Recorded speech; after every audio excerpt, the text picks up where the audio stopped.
Hi friends, எல்லாருக்கும் வணக்கம். Welcome back to my channel. இன்றைக்கி நம்மளோட சேனலில் ஒரு விளாக் மாதிரி தாங்க பார்க்க போகிறீங்க. காலையிலேருந்து ஈவினிங் வரைக்கும் நான் என்ன பண்ணுறேன்றது தான் நான் உங்கள்கிட்ட வந்து காட்ட போகிறேன். இப்போ காலையில் பார்த்தீங்கன்னா பாப்பா வந்து ஸ்கூல் போகிறதுக்காக சாப்பாடெலாம் ரெடி பண்ணி கொடுத்து அவள் வந்து ஸ்கூல் போயாச்சு. அதுக்கப்புறமா என்னோடய வேலை என்னென்னு பார்த்தீங்கன்னா வீட்டு வேலைகளில் வந்து பார்க்குறது தான். நான் வந்து ஆல்ரெடி நேற்று வந்து குற்றாலம் போயிட்டு வந்ததுனால நேற்றுமே பாத்திரம் விளக்கலை. இன்றைக்கும் காலையில் சமைச்சதுனால பாத்திரம் வந்து அதிகமாக சேர்ந்துருச்சு. ஸோ வந்து ஃபஸ்ட்டு வந்து நான் வந்து பாத்திரத்தை வந்து விலைக்கு முடிச்சுட்டு அதுக்கப்புறம் தான் எல்லா வேலையும் பார்க்க போகிறேன். ஏன்னா வந்து சிங்க்கு க்ளீனாக இருந்தால் தான் நம்மளால் மற்ற வேலைகள் வந்து பார்க்க முடியும்.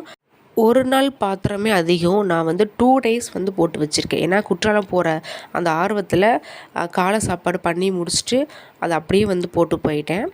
சரி, ஓகே, வாங்க இப்படி பேசிகிட்டே வந்து நம்ம வேலையை வந்து ஆரம்பிச்சிடலாம். இப்போது இவ்வளோ பாத்திரம் இருக்குது. இதில் எதுலேருந்து ஆரம்பிக்கிறதுனே தெரியல. ஏன்னா பார்த்தாலே ஒரு மாதிரி கடுப்பாக இருக்குது. இவ்வளோ பாத்திரத்தை எப்போ விளக்க போகிறோன்றதை பார்த்தாலே. சரி, ஓகே, நம்ம வந்து ஒவ்வொரு வேலையாக வந்து ஸ்டார்ட் பண்ணலாம். ஏன்னா நமக்கு வேலை வந்து அதிகமாக இருக்குது. லஞ்ச் வர ரெடி பண்ணும். ஒவ்வொரு வேலையாக வந்து பண்ணுறதுக்கு ஆரம்பிச்சிடலாம்.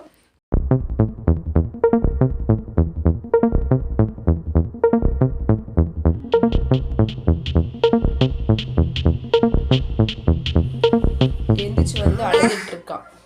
என்னாச்சுமா? எதுக்கு வளர? தொட்டியில் தூங்குறியாம்மா? அம்மா தொட்டியில் ஆட்டவா? ஏம்மா? ஏன் என்ன பண்ணும்?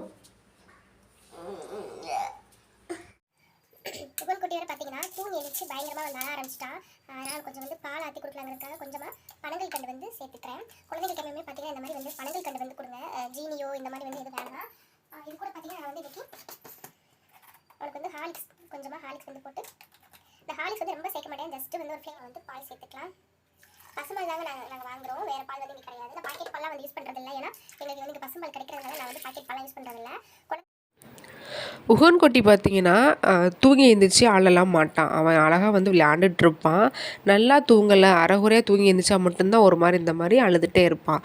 ஸோ இப்போ வந்து பால் ஆற்றி கொடுத்தாச்சு, குடிச்சிட்டு இருக்கான். கொஞ்ச நேரம் அவனை சமாதானப்படுத்தி விளையாட விட்டுட்டு நம்மளோட வேலையை வந்து ஆரம்பிச்சிடலாங்க. நம்ம இருக்கிற ஏரியா பார்த்திங்கன்னா கொஞ்சம் அவுட்ருன்றனால எப்போவுமே காற்று வந்து நல்லா ஜில்லுன்னு இருக்குங்க. அதுவும் வெளியில் பார்த்திங்கன்னா இன்னும் நல்லாயிருக்கும். வீட்டுக்குள்ளே விட வெளியில் வந்து நல்லா ஜில்லுன்னு காற்று அடிச்சிட்ருக்கும். நம்ம இந்த மாதிரி ஜன்னல் பக்கத்தில் வந்து நின்னாலே காற்று பார்த்திங்கன்னா செம்மையாக இருக்கும். ஸோ கொஞ்சம் நேரம் உகனை சமாதானப்படுத்துகிற வரைக்கும் இந்த ஜன்னல் பக்கத்தில் வச்சு அவனை விளையாட்டு காமிச்சு முடிச்சுட்டு நம்ம ஒர்க்கை வந்து ஆரம்பிச்சிடலாம். இப்போ பார்த்தீங்கன்னா நான் வந்து ஒரு வழியாக வந்து இருக்கிற பாத்திரம் எல்லாத்தையும் தேய்ச்சி முடிச்சிட்டேன். சிங்கையும் பார்த்தீங்கன்னா நல்லா வந்து கழுவியாச்சு.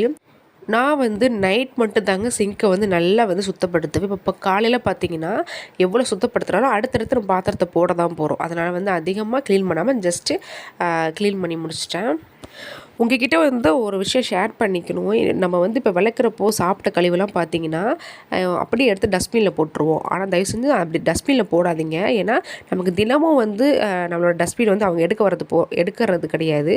ஒரு 2 நாள் 3 நாள் கழித்து தான் வந்து வருவாங்க. அப்படிங்கிறப்போ அந்த இதெல்லாம் பார்த்தீங்கன்னா டஸ்ட்பினில் புழு வச்சிரும். ஸோ அவங்க வந்து அதை எடுத்துகிட்டு போகிறப்போ அவங்க அதே கையால் எடுத்துகிட்டு அவங்க அதே கையால் சாப்பிடணும். ஸோ அவங்களும் பாவம் தானே. அதனால் உணவு கழிவு வந்து ஒன்லி தரையில் போட்டுருங்க. நாயோ பூனையோ சாப்பிட்ரும்.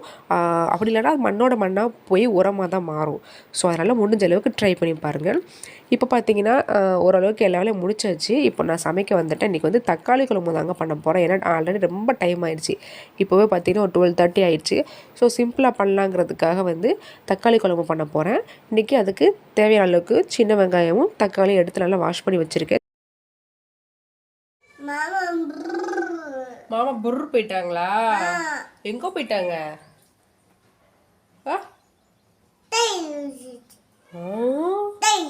முட்டாயா? முட்டாய் வாங்க.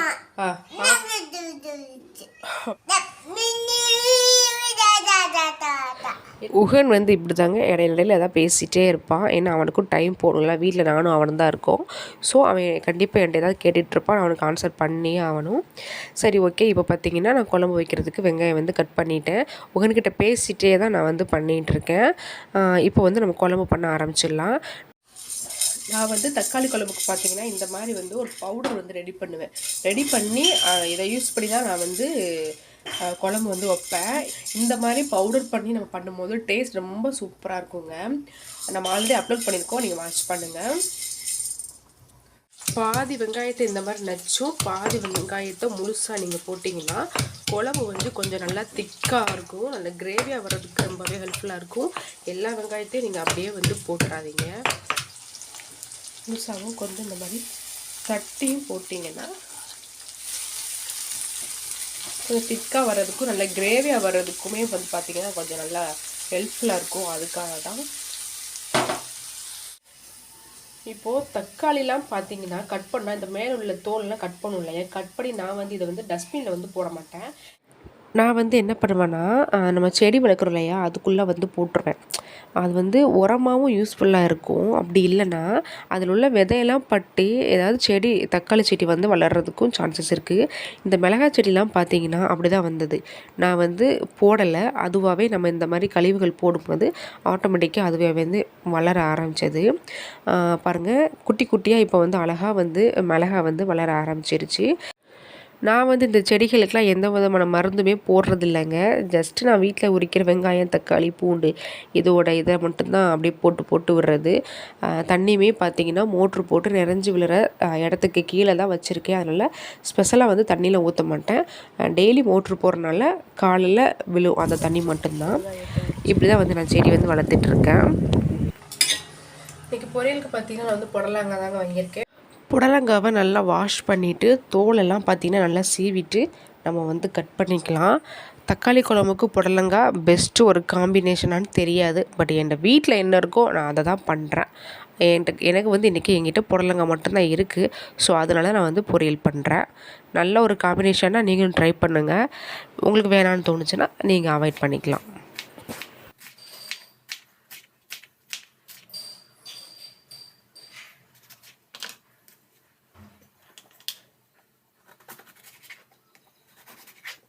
நம்ம வறுத்து எடுத்த பார்த்திங்களா பவுடர், அது வந்து பாருங்கள் நல்லா அரைச்சி வந்து எடுத்து வச்சுருக்கேன். நம்ம இவ்வளோ பவுடரையுமே வந்து ஒரே டைமில் வந்து யூஸ் பண்ண போகிறது கிடையாது. இதில் ஜஸ்ட் இந்த ஸ்பூனுக்கு நான் 2 ஸ்பூன் அளவுக்கு மட்டும்தான் நான் வந்து சேர்ப்பேன். ஸோ நீங்கள் நெக்ஸ்ட் டைம் பண்ணும்போது இதை வந்து யூஸ் பண்ணிக்கலாம். இது வந்து எந்த இடத்துல யூஸ் பண்ணணுன்றதை இப்போ நான் வந்து உங்களுக்கு வந்து சொல்கிறேன். நான் இப்போ தான் வந்து குழம்புக்கு வந்து தேங்காய் ஊற்றிருக்கேன். அதனால் ஸோ நல்லா வந்து கொதிச்சிட்ருக்கட்டும். அது பக்கத்தில் பார்த்திங்கன்னா புடலங்காய் பொரியல் வந்து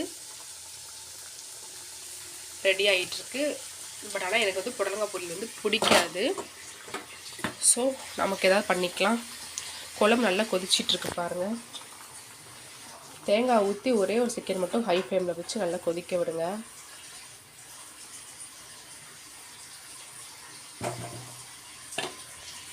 இப்போ தேங்காய் ஊற்றி கொதிக்கிற டைமில் நம்ம வந்து அரைச்சி வச்சுருக்கோம் பார்த்தீங்களா பொடி, அதை வந்து ஆட் பண்ணிக்க போகிறோம்.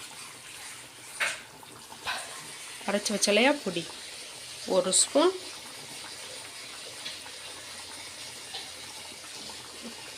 2 ஸ்பூன் மட்டும்தான், அவ்வளோதான். இதுக்கு மேலே நம்ம வந்து ஆட் பண்ண போகிறது கிடையாது. நல்லா மிக்ஸ் பண்ணி விட்டுருங்க. பொடி எல்லாம் சேர்ந்து நல்லா மிக்ஸ் ஆகட்டும். கட்டி சேர்ந்துடக்கூடாது, அதனால தான் நான் வந்து இந்த மாதிரி மிக்ஸ் பண்ணி விட்றேன். வேறு ஒன்றும் இல்லை. ஒரு கொதி வந்தால் போதும், ரொம்ப தேவையில்லை. ஒரே ஒரு கொதி வந்தால் தக்காளி குழம்பு கமன்னு ரெடி. ஈயா மத்தியான டைமில் என்ன இங்கே பாருங்கள், பேஸ்டெல்லாம் எடுத்து எப்படி கொட்டி வச்சுருக்கா பாருங்கள். காலெல்லாம் பாருங்கள் எப்படி தடவி வச்சுருக்காரு. உகன் பார்த்தீங்கன்னா ரொம்ப சேட்டை. இங்கே பாரு கை காட்டு, வாயை காட்டு. இப்போது டைம் பார்த்திங்கன்னா 2:30 ஆயிடுச்சு. அதனால் நம்ம வந்து ஃபஸ்ட்டு வந்து சாப்பாடை வந்து முடிச்சிடலாம். உகன் குட்டிக்கும் ஊட்டணும். ஸோ நம்ம சாப்பாடை முடிச்சுட்டு கொஞ்சம் ரெஸ்ட் எடுத்துகிட்டு ஒரு 4:30க்கு பார்த்திங்கன்னா பாப்பாவுக்கு வந்து ஸ்கூல் பஸ் வந்துடும். அது வரைக்கும் நம்ம கொஞ்சம் நேரம் தூங்கி எழுந்திரிச்சிட்டு அதுக்கப்புறமா நம்ம வந்து வீடியோ வந்து கண்டினியூ பண்ணலாம்.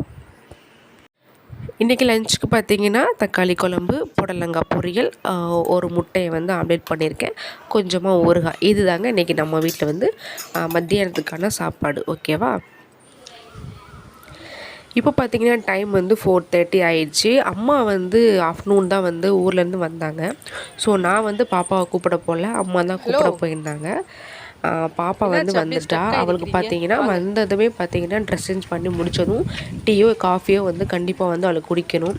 அதனால் ஆல்ரெடி பார்த்தீங்கன்னா நான் வந்து டீ போடுறதுக்கு அடுப்பில் வச்சுட்டு அவளை கூப்பிட்றதுக்காக வெளில வந்தேன். ஹாய் சொல்லு. ஸ்கூல் எப்படி போச்சு? வா.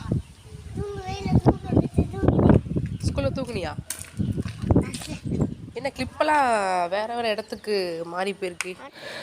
டீ பார்த்திங்கன்னா இப்போ நல்லா கொதிச்சிருச்சு. நல்ல ஏலக்காய் இஞ்சிலாம் தட்டி போட்டு ஈவினிங் குடிக்கிறப்போ ரொம்ப டேஸ்டியாக இருக்கும். இன்றைக்கி வந்து பாப்பாவுக்கு ஸ்நாக் பார்த்திங்கன்னா சமோசா. ஏன்னா அம்மா வரும்போது ஊர்லேருந்து வரும்போது சமோசா வாங்கிட்டு வந்திருந்தாங்க.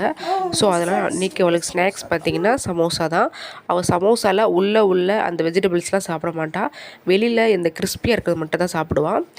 பாப்பாவுக்கும் எனக்கும் டீ வந்து ரெடி. இது வந்து பாப்பாவோட ஃபேவரட் கப்பு. அவள் மட்டும் தான் குடிப்பா. நம்ம யாருமே அதை டச் பண்ணக்கூடாது. டீ குடிச்சு முடிச்சுட்டு ஹோம்ஒர்க் வந்து பண்ணுறதுக்கு ஸ்டார்ட் பண்ணோம். பார்த்தீங்கன்னா நான் வந்து பாப்பாவுக்கு வந்து ஹோம்ஒர்க் வந்து சொல்லி கொடுத்துட்ருக்கேன். பாப்பா வந்து ஹோம்ஒர்க் பண்ணிகிட்டு இருக்கா. டீலாம் குடிச்சு முடிச்சுட்டு அப்புறம் வந்து ஹோம்ஒர்க் பண்ணிகிட்டு இருக்கா. ஹோம்ஒர்க் பண்ணி முடிச்சதுக்கப்புறமா விளையாட போயிடுவா. இவளோட ரொட்டீனே பார்த்தீங்கன்னா ஸ்கூலில் வந்து வருவா, நல்லா ஃப்ரெஷ் ஆகிட்டு ஹோம்ஒர்க்கை முடிச்சுட்டு அப்புறம் விளையாட போயிடுவா. விளையாட போனான்னு வச்சுக்கோங்களேன், வீட்டுக்குள்ளே கூப்பிட்றது ரொம்ப கஷ்டமாக இருக்கும். ஏன்னா உள்ளே வரவே மாட்டாள். எப்போ பார்த்தாலும் விளையாட்டுன்னே தான் இருப்பாள்.